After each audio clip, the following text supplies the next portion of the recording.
नमस्कार मेरे प्यारे विद्यार्थियों, मैं हूं रवि। स्वागत है आपका अपना YouTube चैनल साइंस गुरु रवि में। दोस्तों, हम पढ़ रहे थे तंत्रिका तंत्र और दोस्तों आज की इस वीडियो में हम कवर करने वाले हैं तंत्रिका तंत्र का एक पार्ट है दोस्तों, अधिवक्र ग्रंथि अर्थात एड्रिनल ग्लैंड। दोस्तों, आपके एग्जाम के पॉइंट ऑफ व्यू से एड्रिनल ग्लैंड से जितने भी इंपॉर्टेंट क्वेश्चन बनते हैं दोस्तों, आज की इस वीडियो में उन सभी क्वेश्चनों पर दोस्तों हम डिस्कस करने वाले हैं। दोस्तों, जैसा कि मैं हर बार कहता हूं कि ना तो आपको पेन की जरूरत है, ना ही दोस्तों कॉपी की जरूरत है। आपको जरूरत है तो सिर्फ हमारे इस वीडियो की।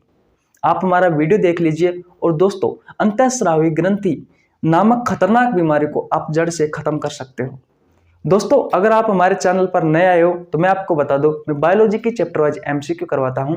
अब तक मैंने तंत्रिका तंत्र, पाचन तंत्र, उत्सर्जन तंत्र, श्वसन तंत्र, प्रजनन तंत्र, विटामिन, ब्लड आदि की एमसीक्यू सीरीज करवा रखी है। अगर आपको हमारी वीडियो देखनी है तो आपको नीचे लिंक डिस्क्रिप्शन में मिल जाएगा, आप जाकर चेकआउट कर सकते हैं। चलिए दोस्तों, आज की क्लास स्टार्ट करते हैं। दोस्तों, कल तक हमने क्वेश्चन नंबर 34 तक कवर कर लिया था। दोस्तों, आज हम स्टार्ट करने वाले हैं क्वेश्चन नंबर 35 से। आइए देखिए दोस्तों, क्वेश्चन नंबर 35 क्या कहता है। क्वेश्चन नंबर 35 कहता है दोस्तों कि आपातकालीन घटनाओं के समय कौन सी ग्रंथि तुरंत सक्रिय होती है। ऑप्शन नंबर ए थायराइड ग्रंथि, ऑप्शन नंबर बी एड्रिनल ग्रंथि, ऑप्शन नंबर सी थाइमस ग्रंथि, ऑप्शन नंबर डी अग्नाशय ग्रंथि। दोस्तों, अगर आपको इनमें से किसी भी क्वेश्चन का आंसर आता है तो भाई कमेंट बॉक्स में जरूर बता देना। तो दोस्तों, आपका जो राइट आंसर हो जाएगा वो हो जाएगा दोस्तों ऑप्शन नंबर बी एड्रिनल ग्रंथि।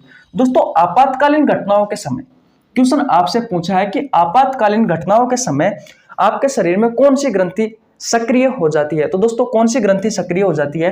तो भैया एड्रिनल ग्रंथि सक्रिय हो जाती है। दोस्तों, एड्रिनल ग्रंथि की बात करें तो दोस्तों यह एक अंतःस्रावी ग्रंथि है। यह एक अंतःस्रावी ग्रंथि है। कौन सी ग्रंथि है दोस्तों? यह एक अंतःस्रावी ग्रंथि है। और दोस्तों, ये किसका निर्माण करती है? तो मेरे भाई ये निर्माण करती है हार्मोन का। किसका निर्माण करती है दोस्तों? हार्मोन का निर्माण करती है। दोस्तों, आपकी जो एड्रिनल ग्लैंड है, ये दोस्तों एड्रिनल ग्लैंड ये पाई जाती है दोस्तों एब्डोमिनल कैविटी में। किसमें पाई जाती है दोस्तों? एब्डोमिनल कैविटी में पाई जाती है। एब्डोमिनल कैविटी का मतलब क्या है दोस्तों? उदर गुहा में स्थित होती है। जिस तरीके से दोस्तों आपका मस्तिष्क क्रेनियम कैविटी में यानी कि कपाली गुहा में स्थित होता है, ठीक उसी तरीके से दोस्तों आपकी जो एड्रिनल ग्रंथि है वो दोस्तों एब्डोमिनल कैविटी उदर गुहा में स्थित होती है। दोस्तों, जिस तरीके से आपके हृदय और दोस्तों आपके फेफड़े थोड़े से कैविटी में स्थित होते हैं यानी कि वक्षीय गुहा में स्थित होते हैं, ठीक उसी प्रकार दोस्तों आपकी जो एड्रिनल ग्रंथि है ये दोस्तों एब्डोमिनल कैविटी उदर गुहा में स्थित होती है। दोस्तों, इसकी संख्या कितनी होती है? एड्रिनल जो ग्रंथि होती है दोस्तों इसकी संख्या होती है दोस्तों 2, अर्थात मैं कह सकता हूं कि दोस्तों एक जोड़ी होती है। दोस्तों, हमारी जो किडनी होती है, इस किडनी के ऊपर की तरफ दोस्तों ये ग्रंथि पाई जाती है। किडनी के ऊपर की तरफ दोस्तों ये ग्रंथि पाई जाती है। जैसे कि दोस्तों ये रही हमारी किडनी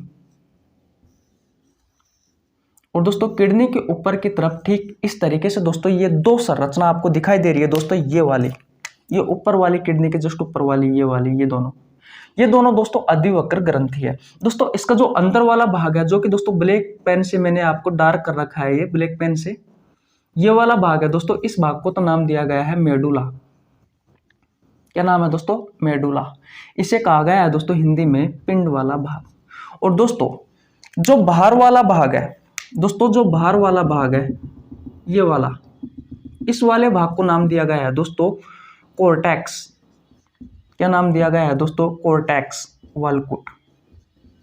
दोस्तों, ये जो कोर्टेक्स वाला भाग होता है दोस्तों ये 3 हार्मोन का निर्माण करता है और दोस्तों जो मेडुला वाला भाग है ये दोस्तों 2 हार्मोन का निर्माण करता है। कौन कौन से हार्मोन का निर्माण करता है आने वाले क्वेश्चनों में मैं आपको बता दूंगा।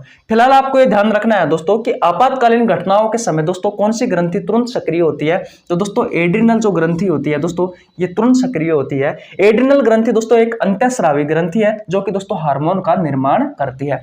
दोस्तों, एड्रिनल जो ग्रंथि होती है ये दोस्तों उदर गुहा में स्थित होती है, अर्थात एब्डोमिनल कैविटी में स्थित होती है। इसकी संख्या 2 होती है दोस्तों, अर्थात मैं कह सकता हूं कि भैया ये एक जोड़ी होती है। किडनी के जस्ट ऊपर की तरफ होती है, जैसे कि आप देख सकते हो ये दोनों दोस्तों क्या है? ये दोनों एड्रिनल ग्रंथि है दोस्तों, ये दोनों इसका अंदर वाला भाग है दोस्तों वो कहलाता है मेडुला, जो कि दोस्तों 2 हार्मोन का निर्माण करता है, और इसका बाहर वाला भाग कहलाता है दोस्तों कोर्टेक्स, जो कि दोस्तों 3 हार्मोन का निर्माण करता है। तो दोस्तों आशा करता हूं ये कहानी आपको अच्छे से समझ में आ गई होगी। अब चलते हैं दोस्तों अगले क्वेश्चन की ओर। दोस्तों अब बात करते हैं क्वेश्चन नंबर 36 की। आइए देखिए दोस्तों क्वेश्चन नंबर 36 क्या कहता है। क्वेश्चन नंबर 36 कहता है दोस्तों कि आपातकालीन हार्मोन निम्न में से किसे कहा जाता है। Option number A thyroid hormone को, option number B parathyroid hormone को, option number C adrenal hormone को, ऑप्शन नंबर डी कोई नहीं। तो दोस्तों किसे कहा जाता है आपातकालीन हार्मोन। Option number C adrenal hormone को कहा जाता है, क्योंकि दोस्तों ये किससे निकलता है, ये निकलता है दोस्तों एड्रिनल ग्रंथि से। किससे निकलता है दोस्तों, एड्रिनल ग्रंथि से निकलता है। मैंने अभी आपको पिछले क्वेश्चन में बताया था कि एड्रिनल ग्रंथि को आपातकालीन ग्रंथि भी कहा जाता है। कहने का मतलब आपातकालीन स्थिति में दोस्तों कौन सी ग्रंथि सक्रिय होती है, तो भैया एड्रिनल ग्रंथि सक्रिय होती है। एड्रिनल ग्रंथि से दोस्तों एक हार्मोन निकलता है एड्रिनल हार्मोन। कौन सा हार्मोन है दोस्तों, एड्रिनल हार्मोन है, जिसे दोस्तों आपातकालीन हार्मोन का नाम भी दिया हुआ है। ऑप्शन नंबर ए की बात करें दोस्तों थायराइड हार्मोन की, तो दोस्तों ये थायराइड ग्रंथि से निकलता है। किससे निकलता है दोस्तों, ये थायराइड ग्रंथि से निकलता है। और दोस्तों ये क्या करता है, ये दोस्तों शरीर में पानी की मात्रा को कंट्रोल करता है। शरीर में जो पानी की मात्रा होती है, इस पानी की मात्रा को कंट्रोल करता है। बीएमआर को भी नियंत्रण करता है, उपापचय दर को भी नियंत्रण करता है। Option number B parathyroid hormone की बात करें दोस्तों, ये पैराथायराइड ग्रंथि से निकलता है। पैराथायराइड ग्रंथि से निकलता है। ये क्या करता है दोस्तों, पैराथायराइड हार्मोन क्या करता है दोस्तों, तो पैराथायराइड हार्मोन क्या करता है, जब ब्लड के पास दोस्तों कैल्शियम की कमी हो जाती है तो हड्डियों के पास से कैल्शियम को उठा करके दोस्तों कहाँ लेके जाता है, ब्लड के पास लेकर के जाता है। बस यही कार्य होता है पैराथायराइड हार्मोन का। तो दोस्तों आशा करता हूं ये क्वेश्चन आपको बहुत अच्छे से समझ में आ गया होगा। अब चलते हैं दोस्तों अगले क्वेश्चन की ओर। दोस्तों अब बात करते हैं क्वेश्चन नंबर 37 की। आइए देखिए क्वेश्चन नंबर 37 क्या कहता है दोस्तों। तो क्वेश्चन नंबर 37 कहता है दोस्तों कि निम्न में से 4S में 3F ग्रंथि है। ऑप्शन नंबर ए पीयूष ग्रंथि, ऑप्शन नंबर बी हाइपोथैलेमस ग्रंथि, ऑप्शन नंबर सी एड्रिनल ग्रंथि, ऑप्शन नंबर डी कोई नहीं। तो दोस्तों आपका जो राइट आंसर होगा वो होगा दोस्तों ऑप्शन नंबर सी एड्रिनल ग्रंथि। दोस्तों एड्रिनल जो ग्रंथि है इसे दोस्तों 4S वह 3F ग्रंथि भी कहा जाता है। दोस्तों एड्रिनल ग्रंथि को 4S क्यों कहा जाता है, क्योंकि दोस्तों यह स्ट्रेस यानी कि तनाव, शुगर यानी कि शर्करा, साल्ट यानी कि नमक, और दोस्तों सेक्सुअल कैरेक्टर यानी कि लैंगिक लक्षण। दोस्तों जो एड्रिनल ग्रंथि होती है वो तनाव को नियंत्रण करती है, शर्करा को नियंत्रण करती है, नमक को नियंत्रण करती है, और दोस्तों लैंगिक लक्षणों को नियंत्रण करती है। इस कारण दोस्तों एड्रिनल ग्रंथि को दोस्तों 4S ग्रंथि भी कहा जाता है। इस कारण दोस्तों एड्रिनल ग्रंथि को क्या कहा जाता है दोस्तों, 4S ग्रंथि भी कहा जाता है। अगर मैं 3F की बात करूं दोस्तों तो FEAR फेयर का मतलब होता है डर, और दोस्तों मैं बात करूं दोस्तों फ्लाइट, FLIGHT फ्लाइट यानी उड़ना, और दोस्तों FIGHT यानी फाइट यानी लड़ना। तो दोस्तों कहने का मतलब डरना, उड़ना और लड़ना, इन तीनों को भी कौन कंट्रोल करती है दोस्तों, एड्रिनल ग्रंथि कंट्रोल करती है। तीनों ही दोस्तों F से स्टार्ट होते हैं, अंग्रेजी वर्णमाला के F अक्षर से स्टार्ट होते हैं। इस कारण दोस्तों इन्हें 3F, और दोस्तों ये चारों ही दोस्तों अंग्रेजी वर्णमाला के S अक्षर से स्टार्ट होते हैं। इस कारण इन्हें 4S ग्रंथि भी कहा जाता है। तो दोस्तों यही कारण है कि भाई एड्रिनल जो ग्रंथि है ये 4S को कंट्रोल करती है और दोस्तों 3F को कंट्रोल करती है। तो दोस्तों आशा करता हूं ये कहानी आपको समझ में आ गई होगी। दोस्तों एड्रिनल ग्रंथि है, अधिवक्र जो ग्रंथि है इसके दोस्तों अन्य नाम भी है, जैसे कि दोस्तों करो या मरो ग्रंथि भी कहा जाता है, इसे करो या मरो ग्रंथि भी कहा जाता है, और दोस्तों इसे करो या उडो ग्रंथि भी कहा जाता है, करो या उडो ग्रंथि भी कहा जाता है, या फिर दोस्तों इसे करो या भाग जाओ ग्रंथि भी कहा जाता है, करो या भाग जाओ ग्रंथि भी कहा जाता है, या फिर दोस्तों इसे आपातकालीन ग्रंथि भी कहा जाता है, या फिर दोस्तों इसे आपातकालीन ग्रंथि भी कहा जाता है। तो दोस्तों इस ग्रंथि के इतने सारे नाम है दोस्तों कि पूछो मत हो आप। इसे दोस्तों करो या मरो ग्रंथि भी कहते हैं, करो या उडो ग्रंथि भी कहते हैं, करो या भाग जाओ ग्रंथि भी कहते हैं, और आपातकालीन ग्रंथि भी कहते हैं। और दोस्तों ये एड्रिनल ग्रंथि क्या करती है दोस्तों, आपके तनाव को, आपके शर्करा को, नमक को और दोस्तों जो लैंगिक लक्षण होते हैं इनको नियंत्रण करती है, जो कि दोस्तों चारों ही अंग्रेजी वर्णमाला के एस अक्षर से स्टार्ट होते हैं। इस कारण दोस्तों इसे 4S ग्रंथि भी कहा जाता है। इस कारण दोस्तों इसे 3F दोस्तों अब बात आती है कि भैया इसे 3F ग्रंथि क्यों कहा जाता है, क्योंकि दोस्तों ये डर को, उड़ना को और दोस्तों लड़ना, इन तीनों चीजों को कंट्रोल करती है। इस कारण दोस्तों इसे 3F ग्रंथि भी कहा जाता है। तो दोस्तों आशा करता हूं ये क्वेश्चन आपको बहुत अच्छे से समझ में आ गया होगा। अब चलते हैं दोस्तों अगले क्वेश्चन की ओर। दोस्तों अब बात करते हैं क्वेश्चन नंबर 38 की। आइए देखिए क्वेश्चन नंबर 38 क्या कहता है। क्वेश्चन नंबर 38 कहता है दोस्तों कि निम्न में से एड्रिनल ग्रंथि के भाग है। ऑप्शन नंबर ए मेडुला, जिसे दोस्तों हिंदी में पिंड कहा जाता है। ऑप्शन नंबर बी कोर्टेक्स, जिसे दोस्तों हिंदी में वलकुट कहा जाता है। ऑप्शन नंबर सी दोनों। ऑप्शन नंबर डी कोई नहीं। दोस्तों पहला क्वेश्चन याद कीजिए, पहला क्वेश्चन में मैंने दोस्तों ये मेडुला वाला भाग और दोस्तों कोर्टेक्स वाला भाग बताया था कि मेडुला वाला भाग जो होता है दोस्तों वो होता है अंदर वाला भाग, और दोस्तों जो वलकुट वाला भाग होता है ये होता है दोस्तों बाहर वाला भाग, ये होता है दोस्तों बाहर वाला भाग। तो दोस्तों आपका जो राइट आंसर होगा वो होगा दोस्तों ऑप्शन नंबर सी दोनों। यानी कि दोस्तों एड्रिनल जो ग्रंथि होती है दोस्तों उसका मेडुला वाला भाग भी है और कोर्टेक्स वाला भाग भी है, अर्थात ऑप्शन नंबर सी दोनों राइट आंसर हो जाएंगे। अब दोस्तों बात ये आती है कि भैया कोर्टेक्स से कौन सा हार्मोन निकलता है और मेडुला से कौन सा हार्मोन निकलता है। तो दोस्तों सबसे पहले मेडुला की बात करें तो मेडुला से दो हार्मोन निकलते हैं। एक निकलता है एड्रिनलिन,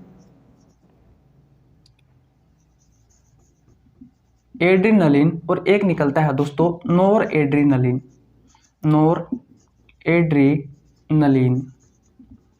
इसे दोस्तों एफ्रिन या फिर दोस्तों नोर एफ्रिन भी कह सकते हैं हम। और दोस्तों कोर्टेक्स की बात करें दोस्तों स्पेलिंग में मिस्टेक हो सकती है, लेकिन आपको ध्यान रखना है कि एड्रिनलिन और दोस्तों नोर एड्रिनलिन है। अगर दोस्तों कोर्टेक्स की बात करें, वलकुट की बात करें दोस्तों, तो इससे 3 हार्मोन निकलते हैं। एक नंबर 1 पर बात करें दोस्तों तो ग्लूकोकोर्टिकोइड्स, नंबर 2 पर बात करें दोस्तों तो मिनरेलोकोर्टिकोइड्स, और नंबर 3 पर बात करें दोस्तों तो एंड्रोजन। दोस्तों अब बात ये आती है कि भैया ये जो हार्मोन है आपके, ये हार्मोन किस किस को नियंत्रण करने का कार्य करते हैं। तो दोस्तों जो ग्लूकोकोर्टिकोइड्स होता है ये दोस्तों स्ट्रेस यानी कि दोस्तों तनाव और दोस्तों शुगर को नियंत्रण करता है।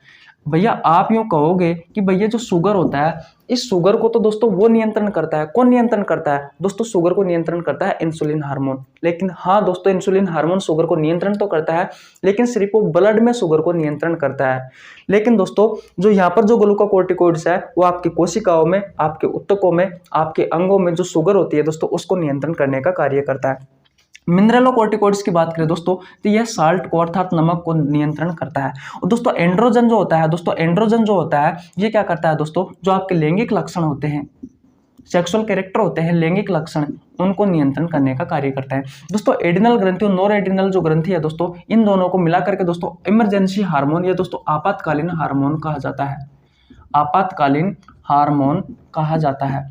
इसलिए दोस्तों ये डर को, दिख तो रहा ना आपको, हाँ डर को और दोस्तों लड़ना और दोस्तों उड़ना यानी कि 3F को कंट्रोल करता है, जो कि मैंने आपको पहले बताया था। और ये दोस्तों स्ट्रेस को, शुगर को, साल्ट को और दोस्तों सेक्सुअल कैरेक्टर यानी कि 4S को कंट्रोल करता है। तो दोस्तों आशा करता हूँ ये क्वेश्चन आपको बहुत अच्छे से समझ में आ गया होगा। एक बार और बता देता हूँ दोस्तों कि मेडुला वाला भाग से दोस्तों 2 हार्मोन निकलते हैं, एड्रिनलिन हार्मोन और दोस्तों नोर एड्रिनलिन हार्मोन। इन दोनों हार्मोनों को मिलाकर दोस्तों इमरजेंसी हार्मोन या फिर दोस्तों आपातकालीन हार्मोन कहा है। जब आपको डर लगता हो तब दोस्तों ये एड्रिनलिन और नोर एड्रिनलिन हार्मोन निकलता है। जब आपकी लड़ाई हो जाती है दोस्तों किसी से, तो उस समय भी दोस्तों यह हार्मोन निकलता है, इमरजेंसी हार्मोन। और जब दोस्तों आप फ्लाइट में उड़ते हो या फिर दोस्तों उड़ते हो तो उस टाइम पे भी दोस्तों आपका ये हार्मोन निकलता है। इस कारण दोस्तों इसे 3F हार्मोन भी कहा जाता है। कोर्टेक्स वाले भाग की बात करें दोस्तों तो इससे 3 हार्मोन निकलते हैं। ग्लूकोकोर्टिकोइड्स हार्मोन जो कि दोस्तों तनाव को और आपके अंगों में, कोशिकाओं में, ऊतकों में जो शुगर होती है उसको नियंत्रण करता है। मिनरलोकोर्टिकोइड्स होता है ये दोस्तों साल्ट यानी नमक को नियंत्रण करता है। और दोस्तों एंड्रोजन जो हार्मोन होता है ये आपके लैंगिक लक्षण, जो सेक्सुअल कैरेक्टर होते हैं, उन सभी को नियंत्रण करने का कार्य करता है। तो दोस्तों आशा करता हूं ये क्वेश्चन आपको अच्छे से समझ में आ गया होगा। अब चलते हैं दोस्तों अगले क्वेश्चन की ओर। दोस्तों अब बात करते हैं हम क्वेश्चन नंबर 39 की। आइए देखिए क्वेश्चन नंबर 39 क्या कहता है। क्वेश्चन नंबर 39 कहता है दोस्तों कि ग्लूकोकार्टिकोइड्स जो हार्मोन होता है ये नियंत्रण करता है। ऑप्शन नंबर ए तनाव है शर्करा को, ऑप्शन नंबर बी नमक को, ऑप्शन नंबर सी लैंगिक लक्षणों को, ऑप्शन नंबर डी कोई नहीं। तो दोस्तों आपका जो राइट आंसर होगा वो होगा दोस्तों ऑप्शन नंबर ए तनाव है शर्करा को। अभी मैंने पिछले क्वेश्चन में ही बताया था दोस्तों कि जो कोर्टेक्स वाला भाग होता है, जो दोस्तों वलकुट वाला भाग होता है, उससे 3 हार्मोन निकलते हैं। नंबर 1 की बात की जाए दोस्तों तो ग्लूकोकोर्टिकोइड्स हार्मोन, नंबर 2 पर बात करें दोस्तों तो मिनरलोकोर्टिकोइड्स हार्मोन, और नंबर 3 पर बात करें दोस्तों तो एंड्रोजन हार्मोन निकलते हैं। दोस्तों जो ग्लूकोकोर्टिकोइड्स जो हार्मोन होता है ये दोस्तों तनाव को यानी स्ट्रेस को, और दोस्तों जो शुगर होती है, शर्करा होती है, इसको नियंत्रण करने का कार्य करता है। जबकि दोस्तों जो मिनरलोकोर्टिकोइड्स होता है, मिनरलोकोर्टिकोइड्स जो हार्मोन होता है दोस्तों ये किसको नियंत्रण करता है, ये दोस्तों नमक को नियंत्रण करता है। और दोस्तों जो लैंगिक लक्षण होते हैं इन्हें नियंत्रण करता है एंड्रोजन।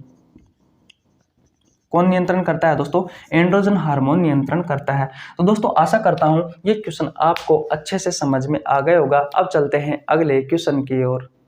दोस्तों आज का हमारा अंतिम क्वेश्चन है क्वेश्चन नंबर 40। आइए देखिए क्वेश्चन नंबर 40 क्या कहता है कि एड्रिनल हार्मोन के कम या ज्यादा होने से कौन सी बीमारी होती है। ऑप्शन नंबर ए एडिसन रोग, option number B Cushing syndrome, option number C दोनों, ऑप्शन नंबर डी कोई नहीं। तो दोस्तों आपका जो राइट आंसर होगा भैया वो होगा ऑप्शन नंबर सी दोनों। अर्थात एड्रिनल जो हार्मोन है दोस्तों उसके कम या ज्यादा होने से कौन सी बीमारी होती है, आपको एडिसन हो सकता है और दोस्तों आपको कुशिंग सिंड्रोम बीमारी हो सकती है। दोस्तों एडिसन रोग के लक्षण क्या क्या है दोस्तों, इसमें जो रोगी होता है उसका IQ लेवल कम हो जाता है, उसका IQ लेवल दोस्तों क्या हो जाता है, कम हो जाता है। इसमें दोस्तों जो ग्लूकोज होता है, जो शुगर होती है दोस्तों वह असंतुलित हो जाती है, उसकी मात्रा दोस्तों असंतुलित हो जाती है। जो ग्लूकोज होता है दोस्तों इस ग्लूकोज की मात्रा इसमें असंतुलित हो जाती है, असंतुलित हो जाती है। दोस्तों आपको इस बीमारी में उल्टी आती रहती है और दोस्तों आपको थकान महसूस होती है, आपको थकान महसूस होती है। अगर दोस्तों मैं कुशिंग सिंड्रोम की बात करूं दोस्तों तो आपका जो चेहरा होता है इस चेहरे पर दोस्तों फेट जम जाता है। क्या जम जाता है दोस्तों? फेट जम जाता है। आपका जो चेहरा है दोस्तों वो चंद्रमा के समान हो जाता है। किसके समान हो जाता है दोस्तों? चंद्रमा के समान हो जाता है, या फिर दोस्तों मैं कहूँ कि आपका चेहरा इसमें क्या हो जाता है दोस्तों, गोल हो जाता है। तो दोस्तों आशा करता हूँ ये क्लास आपको अच्छी लगी होगी। तो दोस्तों अगर आपको ये वीडियो अच्छी लगी है तो वीडियो को लाइक कर दीजिए, एक प्यारा सा कमेंट कर दीजिए, और दोस्तों अगर आप हमारे चैनल पर नए हैं तो प्लीज चैनल को सब्सक्राइब कर लेना, बेल आइकन को प्रेस कर लेना, जिससे आपके पास हमारी वीडियो का टाइम टू टाइम नोटिफिकेशन पहुंच सके। मिलते हैं किसी नेक्स्ट वीडियो में, तब तक के लिए जय हिंद जय भारत।